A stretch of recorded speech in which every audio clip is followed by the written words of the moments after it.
कस्तूरी तिलकं ललाटे पटले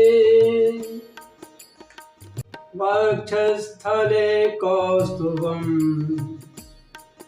नासाग्रे हरिमौक्तिकं करतले वेणुकरे कङ्कणम् शर्वाङ्गे हरिचन्दनं सुललितं कण्ठे च मुक्तावली गोपस्त्री परिवेष्टितो विजयते गोपाल चूड़ामणिम्। आज मैं श्रीमद्भागवत महापुराण की प्रथम खंड की सप्तम स्कंद की अथ चतुर्थोऽध्यायः चौथा अध्याय हिरण्यकशिपु के अत्याचार और प्रहलाद के गुणों का वर्णन मैं हिंदी में आरंभ कर रहा हूँ। कोई त्रुटि रह जाए कृपया क्षमा करेंगी। इससे पूर्व मैंने आप सभी को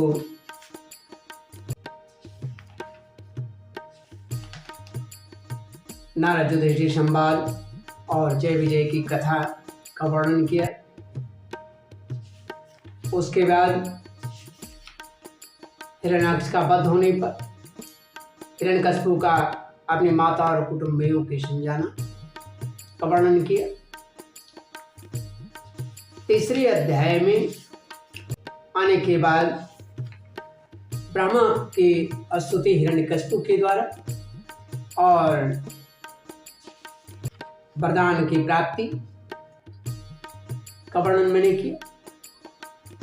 अब इस अध्याय में हिरण्यकशिपु जब वर पा करके वापस लौटता है तब वह किस तरह का अत्याचार करता है इसका वर्णन मैं बतलाने जा रहा हूँ, जिसमें प्रहलाद का गुण का भी वर्णन मैं आपको हिंदी में करूँगा, पुनः संस्कृत में दूंगा। कहीं अनुस्वार विसर्ग ह्रस्व दीर्घ उच्चारण आदि में कहीं कोई त्रुटि हो तो अपना अनुज समझ करके अपना मित्र समझ करके मार्गदर्शन करेंगे। बस यही इच्छा लिए मैं ये पाठ आरंभ कर रहा हूँ।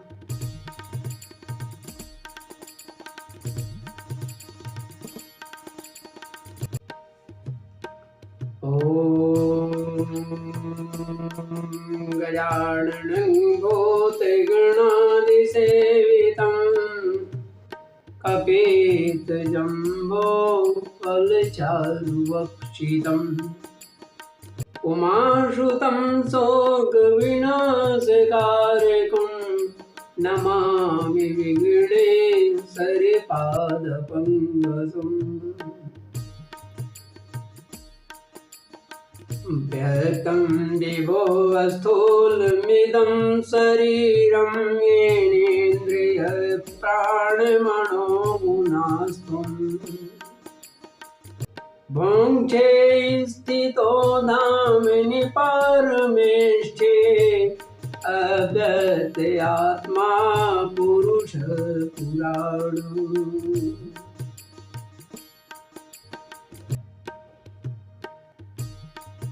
अब मैं यहाँ से नारद और ब्रह्मा जी का वर्णन शुरू करता हूँ। नारद जी युधिष्ठिर को बता रहे हैं और ब्रह्मा जी ने हिरण्यकशिपु को वरदान दिया है, उसके बारे में वर्णन करता हूँ। तो नारद जी कहते हैं युधिष्ठिर, जब हिरण्यकशिपु ने ब्रह्मा जी से इस प्रकार के अत्यंत दुर्लभ वर मांगे तब उन्होंने उसकी तपस्या से प्रसन्न होकर उसकी तपस्या से प्रसन्न होने के कारण उसे वर दे दी। ब्रह्मा जी ने कहा, तात में दुर्लभा पुंसाम यान वृणी सेवरा तथापि वितराम्यंग वरान यद्यपि दुर्लभान।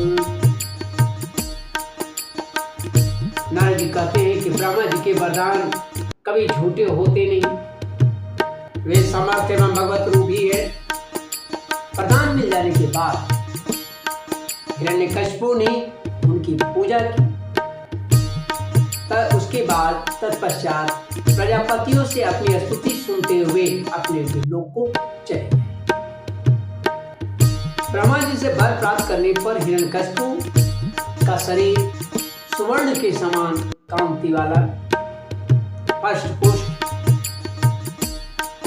हो गया था।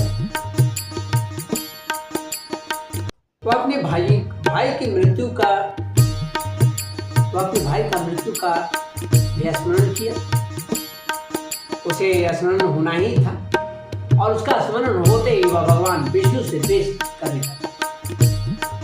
उस महादैत्य ने समस्त दिशाओं, तीनों लोकों तथा देवता, असुर, नरपति, गंधर्व, नाग, सर्प, सिद्ध, चारण, गणोर, विद्याधर, ऋषि, पितरों के अधिपति मनु, यक्ष, राक्षस, पिशाच, प्रेत, भूतपति एवं समस्त प्राणियों के राजाओं को जीतकर ये अपने बस में, यहाँ तक कि उस विश्वविजयी दैत्य ने, उस राक्षस ने लोकपालों की शक्ति और स्थान भी छीन। अब वह नंदन वन आदि दिव्य उद्यानों का जो स्वर्ग में है के सौंदर्य से युक्त स्वर्ग में ही रहने लगा। स्वयं विश्वकर्मा का बनाया हुआ इंद्र का भवन भी वह हथिया लिया। उसका अब निवास स्थान था। उस भवन में तीनों लोगों का सौंदर्य मूर्तिमान होकर निवास करता था। वह सब प्रकार की संपत्तियों से संपन्न था। उस महल में मूंगे की सीढ़ियां, पन्ने की गच्चे, स्फटिक की दीवारें, वैदुर्य मणि के खंभे और माणिक की कुर्सियां थी।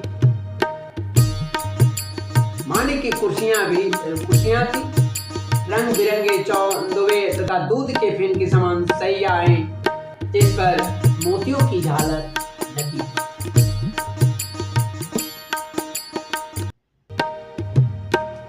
और इन सभी के चलते वह बहुत ही सुंदर लगता था, शोभायमान हो रहा था।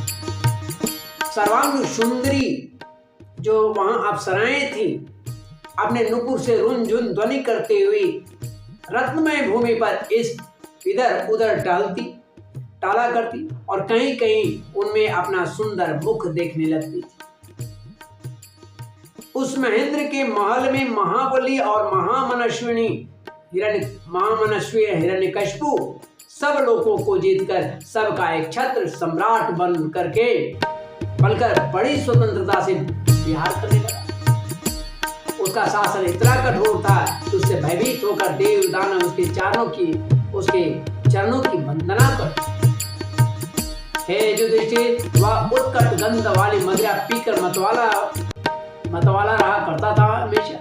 उसकी आंखें लाल लाल और चढ़ी हुई रहती। उस समय तपस्या, योग, शारीरिक और मानसिक बल का वह भंडार था। ब्रह्मा, विष्णु और महादेव के सिवा इन सभी को छोड़कर के सभी देवता अपने हाथ में भेंट ले लेकर उसकी सेवा में लगे। जब वह अपने पुरुषार्थ से इंद्रासन पर बैठ गया, तब युधिष्ठिर, विश्वावसु, तुम्बुरु तथा हम सभी लोग उसके सामने गान करते थे। हम सभी लोग मतलब नारद जी भी उसके गान करते थे। गंधर्व, सिद्ध, ऋषिगण, विद्याधर और अप्सराएं बार बार उसकी स्तुति करती थी। हे युधिष्ठिर,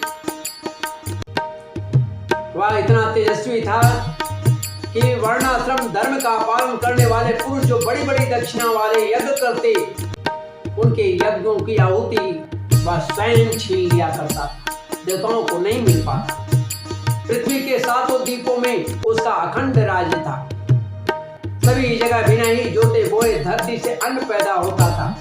वह जो कुछ चाहता अंतरिक्ष से उसे मिल जाता था तथा आकाश से भांति भांति की आश्चर्यजनक वस्तुएं दिखा दिखा कर उसका मनोरंजन करता था। इस प्रकार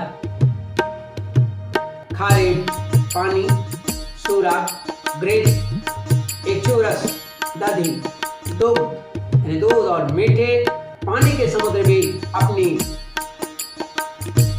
पत्नी नदियों के साथ तरंगों के द्वारा उसके पास रत्न राशि पहुंचाया।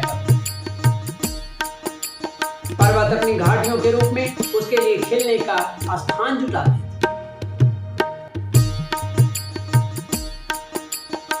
वृक्ष सब ऋतुओं में फल से उसके फलते फूलते। वह अकेला ही सब लोकपालों के विभिन्न गुणों को धारण करता था। इस प्रकार दिग्विजय और एक छत्र सम्राट हिरण्यकशिपु अपने को प्रिय लगने वाले विषयों का स्वच्छंद भोग करने लगा, परंतु इतने विषयों से भी उसकी तृप्ति नहीं हो सकी, क्योंकि अनंततः वह इंद्रियों का दासी तो था। और जो इंद्रियों का दास होता है उसे तृप्ति कहाँ मिले? हे युधिष्ठिर, इस रूप में भी वह भगवान का वही पार्षद है जिसे सनकादि ऋषियों ने श्राप दिया। जो वही पार्षद, वह ऐश्वर्य के मद से मतवाला हो रहा था। वह तथा घमंड में चूर होकर शास्त्रों की मर्यादा का उल्लंघन करने लगा। देखते देखते ही उसके जीवन का बहुत सा समय भी बीत गया। उसके कठोर शासन से सब लोक और लोकपाल घबरा गए। जब उन्हें और कहीं किसी का आश्रय नहीं मिला, तब उन्होंने भगवान की शरण ली। उन्होंने मन ही मन कहा, क्या जहां सर्वात्मा जगदीश्वर श्री हरि निवास करते हैं और जिसे प्राप्त करके शांत एवं निर्मल सन्यासी महात्मा फिर लौटते नहीं, वो ऐसे भगवान के उस परम पुरुष के धाम को हम नमस्कार करते हैं। इस भाव से अपने इंद्रियों का संयम और मन को समाहित करके उन लोगों ने खाना पीना सोना छोड़ दिया तथा निर्मल हृदय से भगवान की आराधना। जब उन्होंने आराधना शुरू किया तो एक दिन की बात है, उन्हें मेघ की समान गंभीर आकाशवाणी सुनाई। दसों दिशाएं गूंज उठी इस ध्वनि से। उसकी ध्वनि से दिशाएं गूंज उठी। साधुओं को अभय देने वाले वाणी यूं थी। जो सत्पुरुष थे, जो भगवान के भक्त थे, उनको वह आवाज सुनाई पड़ा। वह शब्द क्या था? मां वैष्ट विबुध श्रेष्ठा सर्वेषां भद्रमस्तु मद्दर्शनं हि भूतानां सर्वश्रेयोपपत्तये यातमेतस्य दौरात्म्यं दैतेयावसदस्य च अस्य शान्तिं करिष्यामि कालं तावत् प्रतीक्षत यदा देवेषु वेदेषु गोषु विप्रेषु साधुषु धर्मे मयि च विपेश सर्वासु विनश्यति।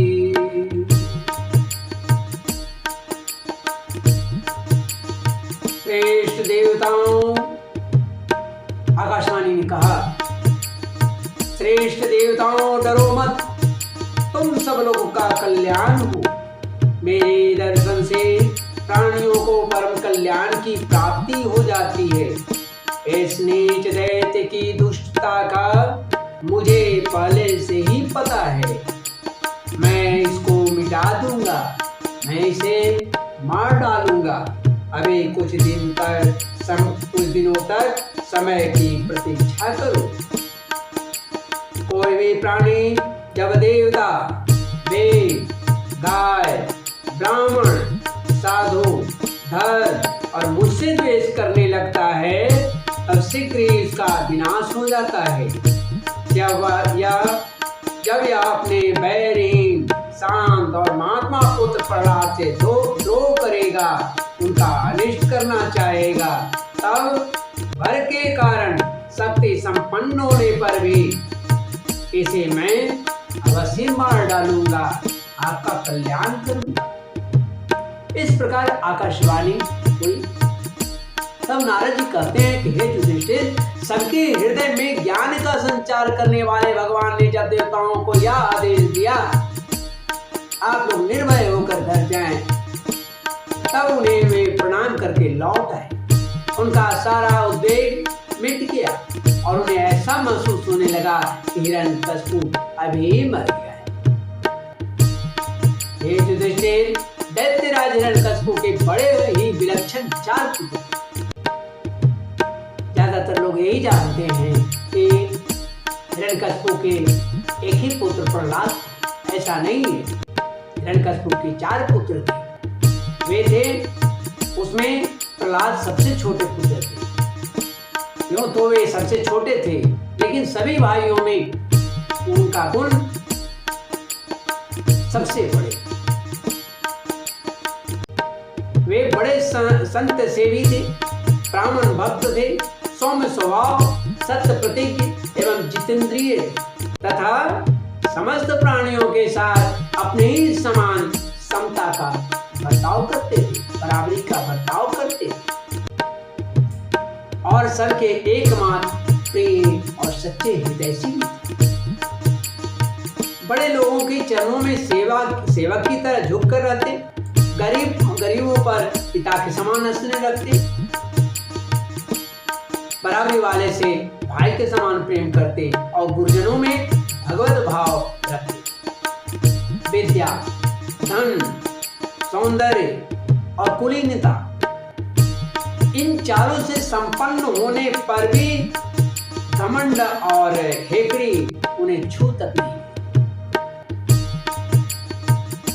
बड़े बड़े दुखों में भी वे तनिक भी नहीं घबराते। लोक परलोक के विषयों को उन्होंने देखा सुना तो बहुत था, परंतु वे उन्हें निस्सार और असत्य समझते थे।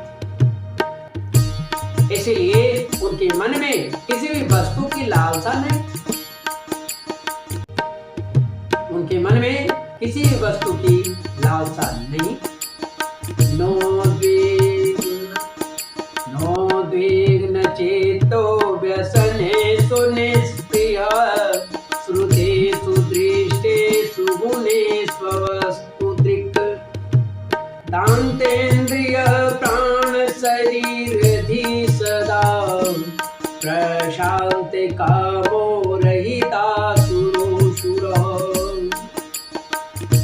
इंद्रिय, प्राण, शरीर और मन, ये चारों उनके बस में थे। उनके चित्त में कभी किसी प्रकार की कामना नहीं होती।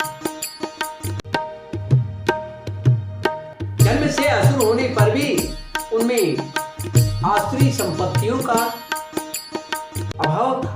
वैसे ही प्रहलाद के श्रेष्ठ गुणों का की भी कोई सीमा नहीं। महात्मा लोग सदा से उनका वर्णन करते हैं, उन्हें ही अपनाते आए हैं, तथापि वे आज भी ज्यों के त्यों बने हुए। हे युधिष्ठिर, यो तो देवता उनके शत्रु हैं, परंतु फिर भी भक्तों का चरित्र सुनने के लिए जब उन लोगों की सभा होती है तो वे दूसरे भक्तों को प्रहलाद के समान कहकर उनका सम्मान करती हैं। फिर आप जैसे अजात शत्रु भगवत भक्त उनका आदर करेंगे, इसमें तो कोई संदेह ही नहीं। महिमा का वर्णन करने के लिए अगणित गुणों की कहने सुनने की आवश्यकता नहीं है। केवल एक ही गुण सभी गुणों को पीछे दाब देता है, दबा देता है, पीछे कर देता है। वह कौन सा गुण है? वह गुण है भगवान श्री कृष्ण के चरणों में स्वाभाविक जन्मजात प्रेम। उनकी महिमा को प्रकट करने के लिए पर्याप्त है, काफी है। युधिष्ठिर प्रहलाद बचपन में ही खेल कूद छोड़कर भगवान के ध्यान में जड़वत तन्मय हो जाया करते थे। भगवान श्री कृष्ण के अनुग्रह रूप ग्रहण उनके हृदय को इस प्रकार खींच लिया था कि उनकी जगत की कुछ सुध बुध नहीं रही। उन्हें ऐसा जान पड़ता कि भगवान मुझे अपनी गोद में लेकर आलिंगन कर रहे हैं। इसलिए उन्हें सोते बैठते खाते पीते चलते फिरते बातचीत करते समय भी इन बातों का ध्यान बिल्कुल नहीं रहता। कभी कभी भगवान मुझे छोड़कर चले गए, इस भावना में आने के बाद उनका हृदय इतना डूब जाता कि वे जोर जोर से रोने लगते। कभी मन ही मन उन्हें अपने सामने पाकर आनंदोद्रेक से ठठाकर हंसने लगते। कभी उनके ध्यान के मधुर आनंद का अनुभव करके जोर से गाने लगते। वे कभी उत्सुक हो बेसुरा चिल्ला पड़ते, पागल की तरह चिल्ला पड़ते। कभी लोक लज्जा का त्याग कर उनकी लीला के चिंतन में इतने तल्लीन हो जाते कि उन्हें अपनी याद ही नहीं रहती। उन्हीं का अनुकरण करने लगते, नृत्य करने लगते, उछल कूद करने लगते।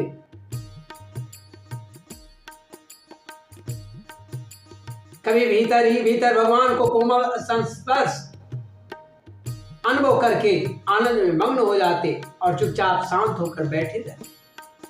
उस समय उनका रोम पुलकित हो उठता। अधखुले नेत्र अविचल प्रेम और आनंद के आंसू से भरे रहते।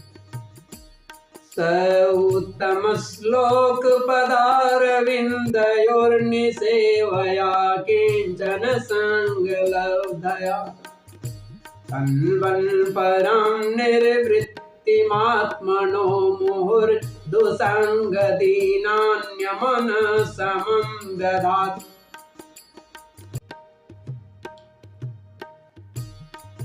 भगवान श्री कृष्ण के चरण कमलों की यह भक्ति अकिंचन भगवत प्रेमी महात्माओं के संग से ही प्राप्त होता है। इसके द्वारा वे स्वयं तो परमानंद में मग्न रहते थे। जिन बेचारों का मन कुसंग के कारण भटक जाता था, अत्यंत दीनहीन हो रहा था, उन्हें भी बार बार वे कथा आदि कह करके उन्हें शांति प्रदान करते थे। हे युधिष्ठिर, तस्मिन् महाभागवते महाभागे महात्मनि हिरण्यकशिपु राजन्न करोदधर्मात्मजे। प्रहलाद भगवान के परम प्रेमी भक्त, परम भाग्यवान और ऊंची कोटि के महात्मा। हिरण्यकशिपु ऐसे साधु पुत्र को भी अपना अपराधी बताकर उनका अनिष्ट करने की चेष्टा की।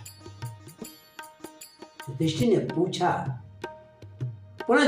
पूछा कि नारद जी, आपका व्रत अखंड है। अब हम आपसे यह जानना चाहते हैं कि हिरण्यकशिपु ने पिता होकर भी ऐसे शुद्ध हृदय महात्मा पुत्र से द्रोह क्यों किया?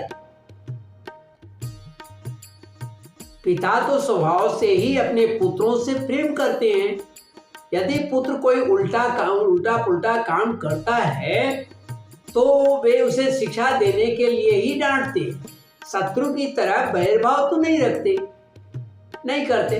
फिर प्रहलाद जी जैसे अनुकूल शुद्ध हृदय एवं गुरुजनों में भगवत भाव करने वाले पुत्रों से बड़ा कोई द्वेष कर ही कैसे सकता है? नारद जी, आप सब कुछ जानते हैं, हमें यह जानकर बड़ा कौतूहल हो रहा है कि पिता के द्वेष के कारण पुत्र को मार डालना चाहा। पिता ने द्वेष के कारण पुत्र को मार डालना चाहा। आप कृपा करके मेरा यह कौतूहल शांत कीजिए, आखिर क्या कारण है। इस तरह से यहाँ पर श्रीमद् भागवत महापुराण की प्रथम खंड के सप्तम स्कंद के अथा चतुर्थोध्याय चौथा अध्याय हिरण्यकशिपु के अत्याचार और प्रहलाद के गुणों का वर्णन हिंदी में यहाँ समाप्त होता है। श्रीमन्नारायण नारायण नारायण गोविंद नारायण नारायण नारायण माधव नारायण नारायण नारायण श्रीमन्नारायण नारायण नारायण